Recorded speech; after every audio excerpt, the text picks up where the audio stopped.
Hi, we're at the 12th annual SEAS Student Research and Development Showcase on the George Washington University campus. I'm with Mahdis, who's with Department of Mechanical and Aerospace Engineering. Right. It's a mouthful, it's good.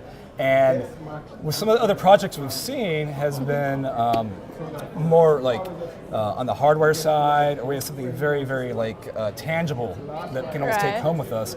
You're more on the theoretical end, right? Which, from what I understand, requires a lot of math, right? A lot exactly. of thinking that makes my head hurt, actually. So, what's the name of your project?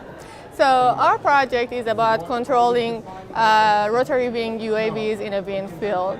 And so we identify their mathematical model, and then we come up with a controlling procedure for them. We design the controller. Here we design a controller with neural network, and to be able to control them better in a strong wind or with flying with high speed.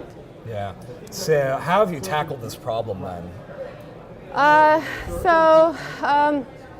There are lots of, I think, desire from outside to use these quadrotors because they have very simple structure. Their manufacturing price is low.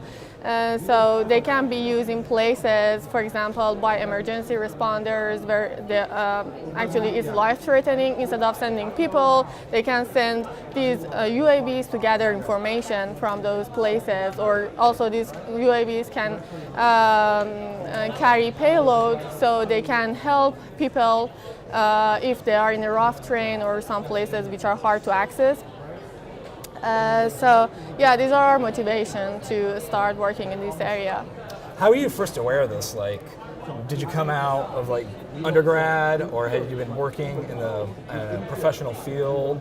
And when did you go to grad school? How did this pique your interest?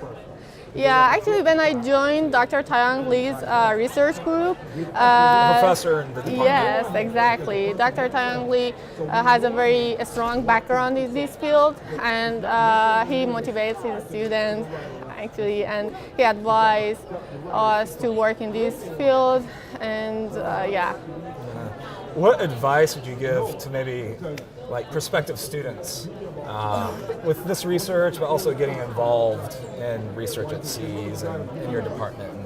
Yeah, I think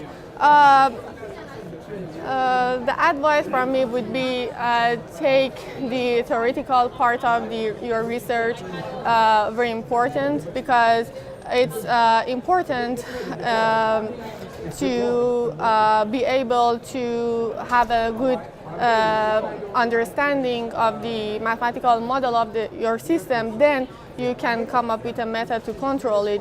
Without having information about the model, it's not possible to control the system well. So you have to have the theory, figure that out, right?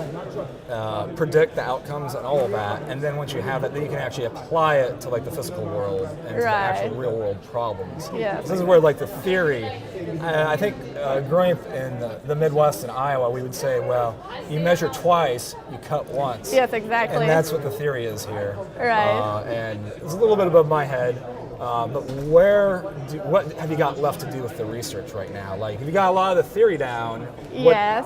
What more needs to happen? Yes, so we want to not only validate our theoretical model or our theoretical method in theory, and we want to validate them in experiment too. And for the last year of my PhD, I want to do some experiments and apply this method on the experiments and make sure that these work well.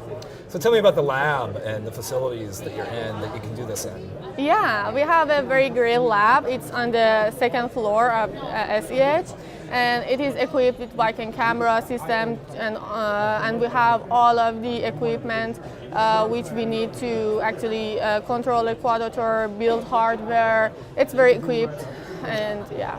So you have an incredible lab with very expensive equipment, right, and a lot of resources at your fingertips.